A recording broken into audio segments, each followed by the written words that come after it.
maanta qofka qof dilo welwel kama qabo halka uu meydka ka tuurayo. Hitmaanka wuxuu sameeyey qalab casri ah oo u eg boorso xirmata oo fudud in la qaato. Keliya waxaad meydka gelisaa gudaha, badhanka ayaad taabataa, wax ka yar hal saac waxaa boorsada ku jirta dareere xoog badan oo meydka dhammaan dhala. Xitaa dhibtii nadiifinta dhiiggu way ka dhammaatay.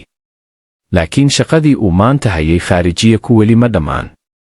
Wuxuu soo baxay qaybaha wejiyada macmalka ah, wuxuuna ku dhejiyey wejigiisa ilaa uu u ekaaday ninka uu dilay. Hal dhib oo keliya ayaa jiray, ninka la dilay indhaha midkood wuxuu ahaa mid macmal ah, sidaas darteed killerku wuxuu xiray lens midab leh oo isna macmal ah. Ninka uu dilay wuxuu ahaa arooska. Dilkiisu wuxuu u ahaa tigidh uu ugu gudbo arooska. Markuu ninka dilo, weji macmalka ayuu iska bixin lahaa, sidaasna si fudud ayuu uga bixi lahaa goobta. Booliskuna weligood ma fahmi lahaayeen. Laakiin markuu